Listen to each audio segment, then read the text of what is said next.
সহজ হলো অন্যের ভুল ধরা। যে কাজ আপনি ধারাবাহিকভাবে করে আসছেন। সহজের বিপরীতও আছে। 18 কোটির দেশে বাজে কথা কেনার অনেক ক্রেতা আছে। বাজে কথা বিক্রি ছাড়া কিছু কাজ করার চেষ্টা করুন, দেশের জিডিপি বাড়বে। আপনার হাজারটা ভুল ধরার মতো কোটি মানুষ এদেশে আছে। সবাই সহজ কাজ করে না, আবার আর বাজে কথা বলে না। উনি একটা চমৎকার কথা বলেছেন, আমি ওনার কথাকে সমর্থন করছি, ওনাকে ধন্যবাদ জানাচ্ছি। আমি কিন্তু খুব বেশি একটা ভুল টুল ধরি না ভাই, আমি খালি প্রশ্নটা করি। কিছু কিছু বিষয় নিয়ে আমার একটা প্রশ্ন আসে, আমার মনে হয় এই কাজটা কেন হলো, এই কাজটা কেন হলো না। আর ভুল যদি আপনি কিছু না ধরেন তাহলে সে কী করে বুঝবে সে ভুল করছে? আমি তাহলে কী করবো? সবাই প্রশংসা করবো? আচ্ছা ভালো কথা, বাদ দেন আমার কথা। আপনি কি করলেন? আপনি যে কমেন্টটা করলেন, এত কষ্ট করে একটা কমেন্ট করেছেন আপনি আমার জন্য, তাই না? কী করলেন ভাই? ভুলই যে ধরলেন আমার কাজে। এই ভুলটা যদি আপনি না ধরতে তাহলে আমি বুঝতে পারতাম না আমার ভুলটা কোথায় হচ্ছে। সেটা ভুল কি না সেটা আমি হয়তো নিজের মতো করে চিন্তা করবো, কিন্তু আপনি একটা অপিনিয়ন তো আমার জন্য খুব গুরুত্বপূর্ণ। এরকম আমি যাদের ভুল ধরি তারাও হয়তো আমার অপিনিয়নটাকে গুরুত্বের সঙ্গে নেয়, সেটা নিতে দেন। আমি তো কোনো পক্ষ না ভাই, আমাকে পক্ষ মনে করেন না। আপনি যেরকম একটা পক্ষ হয়ে গেছেন, যার পক্ষ হয়েছেন তার সমালোচনা করলে আপনার খারাপ লাগে। আমার কিন্তু সমালোচনা খারাপ লাগে না। আপনি আমার সমালোচনা করেছেন, আমি খুশি হয়ে প্রথম আপনার মন্তব্যটা পড়লাম। আপনাকে অনেক ধন্যবাদ আমার ভুলটা ধরিয়ে দেওয়ার জন্য। আমি জানতে চেষ্টা করবো আমারটা ভুল কিনা অথবা সত্য কিনা। পরের যে মন্তব্যটা, এটা লিখেছেন মিস্টার হালিম খান। তিনি লিখেছেন, মাসুদ কামাল ভাই কথা তো সঠিক বলেছেন, কিন্তু সমস্যা এক জায়গাতেই। ওই যে বাংলাদেশের 2 জন মুফতি সব জানতা বিদেশে থাকেন, তারা তো একটু পরে আপনাকে ইন্ডিয়া আর আওয়ামী লীগের দালাল বানাই দিবে। সমস্যা নাই, দেশের মানুষ আমরা এখন বুঝে গেছি এরা মৌলানা বা মুফতি না, শুধুই চিটার বাটপার, দেশদ্রোহী। তাই আপনি আপনার মতো করে চালিয়ে যান। এটা নিয়ে আমি কোনো মন্তব্য করতে চাচ্ছি না। যিনি লিখেছেন তাকে ধন্যবাদ জানাচ্ছি। আরেকটা যে লিখেছেন মন্তব্য, সেটা হলো জিনিয়া আজমেরি। তিনি লিখেছেন, আওয়ামী লীগের পতনে পুরো জাতি চরম দুঃশাসন ও নরক থেকে মুক্তি পেয়েছে। একই সাথে এটাও সত্য, হাসনাত সহ অন্য ছাত্রনেতারা মন গড়া মিথ্যা কথা বলতেছে। শ্রদ্ধেয় সেনাপ্রধান ও সেনাবাহিনীর প্রতি পূর্ণ আস্থা এবং ভালোবাসা আছে পুরো জাতির। এটা নিয়েও আমি আর কোনো বিশ্লেষণে যাচ্ছি না। এরকম মন্তব্য করার জন্য জিনিয়া আজমেরিকে ধন্যবাদ জানাচ্ছি। মাকসুদা সাবের লিখেছেন, আপনি এসব বিতর্কিত কথা বলা বন্ধ করুন প্লিজ। তাহলে আপনি কি বলতে চাচ্ছেন এসব মিথ্যা? তাহলে আইএসপিআর থেকে কোনো বক্তব্য নেই কেন? হ্যাঁ, আমি মাকসুদা সাবেরকে ধন্যবাদ জানাচ্ছি যে উনি যে প্রশ্নটা করেছেন, এটা কিন্তু আমারও মনের প্রশ্ন। এটা মিথ্যা কিনা আমি জানি না, এবং আমি কোথাও কিন্তু আমার এই কন্টেন্টে বলিনি যে হাসনাত মিথ্যা বলেছেন। আমি প্রশ্ন করেছি, উনি যদি সত্য কথাই বলে থাকেন তাহলে ওনার সঙ্গে আর্মির কোন অফিসারের কথা হয়েছে তার নামটা প্লিজ বলুন।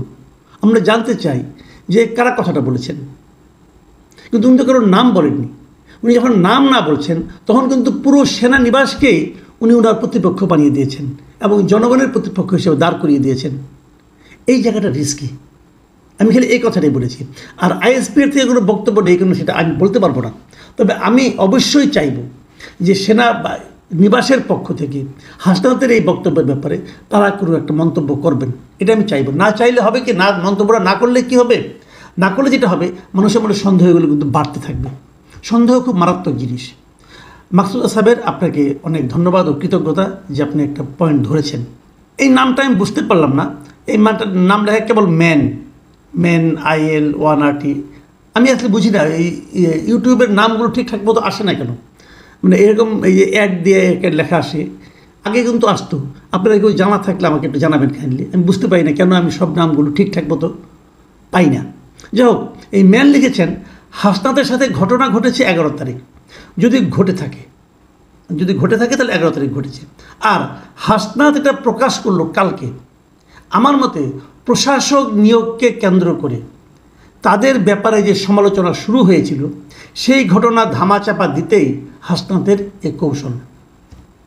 আমি জানি না আপনার যেটা মনে হয়েছে, আপনি মনের কথা প্রকাশ করেছেন। যারা দর্শক আছেন তারা বিচার করবেন। পরের মন্তব্যটা লিখেছেন মোহাম্মদ সাদেক হুসাইন। তিনি লিখেছেন, আওয়ামী লীগের পুনর্বাসন হবে কিনা সেটা দেশের জনগণ ঠিক করবে। সেনাবাহিনী কোন অধিকারে আওয়ামী লীগের পুনর্বাসন চায়? আপনার সমালোচনায় সেনাবাহিনীর সমালোচনা নাই কেন? আমার দৃষ্টিতে আজকের আলোচনায় আপনার পারফরমেন্স 10-এর মধ্যে 0। সরি টু সে, আপনার সমালোচনাগুলো এখন খুবই সস্তা মনে হয়। সাদেক হোসেন সাহেবকে অনেক ধন্যবাদ জানাচ্ছি যে আমার সমালোচনাকে উনি একটা রেটিং করেছেন, 10-এর মধ্যে 0 দিয়েছেন। তবে আমি দু একটা কথা আপনাকে এই প্রসঙ্গে একটু বলি। প্রথম কথা হলো, আমার আলোচনায় সেনাবাহিনীর সমালোচনা নাই কেন? নাই এ কারণে যে আমি তো নিশ্চিত না সেনাবাহিনীটা বলেছে। আমি তো আবার বলেছি, আমি কিন্তু সন্দেহ প্রকাশ করেছি আসলে কি সেনাবাহিনী কেউ বলেছে।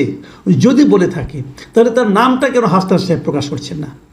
আমি আশা করব আগামী 2-1 দিনের মধ্যে হাসনাত সাহেব বলবেন সেনাবাহিনীর কোন কর্মকর্তা ওনাকে এই কথাগুলি বলেছেন। যতক্ষণ পর্যন্ত নামটা উনি না বলতে পারবেন ততক্ষণ পর্যন্ত আমি কিন্তু সেনাবাহিনীর সমালোচনা কী করে করলাম? তো কনফার্ম না। ধরেন আমি সেনাবাহিনীর সমালোচনা করলাম, কালকে জানা গেল সেনাবাহিনী কেউ তার সঙ্গে এগুলি বলেনি, তাহলে সমালোচনাটা কোথায় গিয়ে লাগলো? যে কাজ তারা করেনি তার সমালোচনা তো আমি করতে পারবো না। কাজে আমি শিওর হয়ে তারপরে বলবো। আরেকটা কথা আমি শুরুর দিকে বলি, আরেকটা হলো আওয়ামী লীগের পুনর্বাসন হবে কি না সেটা দেশের জনগণ ঠিক করবে। আপনার এই কথা 100 মধ্যে আমি 100 দিচ্ছি, জনগণ ঠিক করবে। সেনাবাহিনী কোন অধিকার আওয়ামী লীগের পুনর্বাসন চায় এই কথাটা নিয়ে আমার আপত্তি। সেনাবাহিনী আওয়ামী লীগের পুনর্বাসন চায় কি চায় না এটা এখন আমি কিন্তু ক্লিয়ার না। আমি আগেই বলেছি ক্লিয়ার না, আমি তো জানি না কে বলেছে। আমি যদি উল্টো করে বলি, হাসনাত সাহেবের কোন অধিকারে আওয়ামী লীগের নিষিদ্ধ চায়? আপনি তো বললেন এটা জনগণ ঠিক করবে। তো জনগণ কি সব হাসনাত সাহেবের সঙ্গে আছে? জনগণ কি চায় এটা বোঝার উপায় কি? সবচেয়ে ভালো উপায় আমি বলি, কিন্তু সব জনগণ আমার মতের সঙ্গে আছে। আমি যদি এখানে জরিপ করি, আপনি বলবেন আওয়ামী লীগের সব লোক এসে এখানে ভোট দিচ্ছে। তো আওয়ামী লীগের লোক আছে দেশে? তাহলে আছে, আপনি বলছেন আছে। তাহলে আওয়ামী লীগের যে লোকগুলি আছে তারা কী চায় সেটা আপনি গুরুত্ব দিবেন না? তাহলে জনগণ কি চায় বোঝার উপায় হলো ভোট করা। ইলেকশন করেন না, ইলেকশন করলে তো বোঝা যায় যে হাসনাত সাহেবের সঙ্গে কয়জন লোক আছে আর অন্যদের সঙ্গে কয়জন লোক আছে, কার সঙ্গে কয়জন লোক আছে বোঝা যাবে। আমি তো সেটাই করতে বলছি যে জনগণের মতামতটা জানুন আপনারা।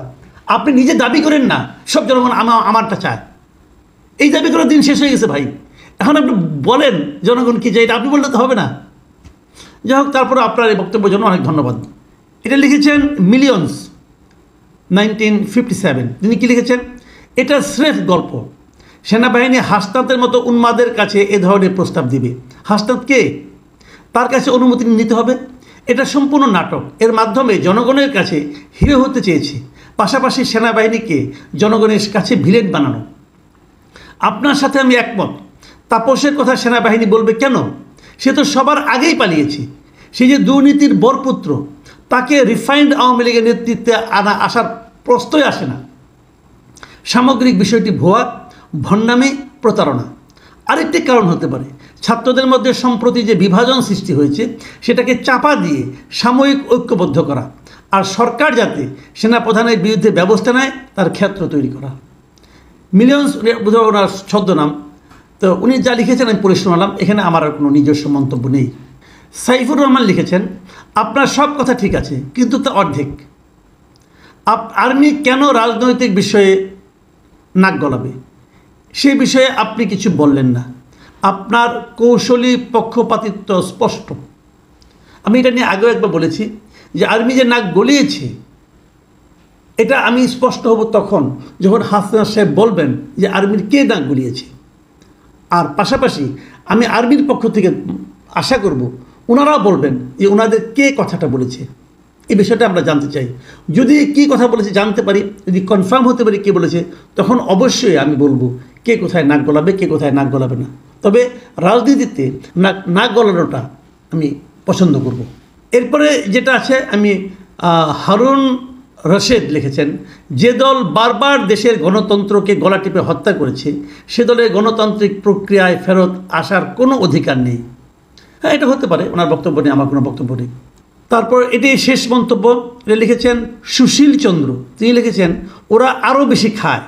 সেটা যখন অফিসগুলোর মধ্যে দেখি তখন মনে হয় আকাশে আছি না মাটির নিচে। ওরা কারা বুঝতেই পারছেন। এই ধরনের অভিযোগ কিন্তু আমরা প্রায় পাচ্ছি। প্রিয় দর্শক, আপাতত এই পর্যন্তই 10টা মন্তব্য পড়লাম। আমার মনে হয় এই মন্তব্যগুলো আমার টোটাল যে সমস্ত কমেন্টসগুলো এসেছে তার প্রতিনিধিত্ব করছে। তারপরে কিছু বাদ পড়ে যেতে পারে। আশা করি আগামীতে আমি আরও আপনার এমন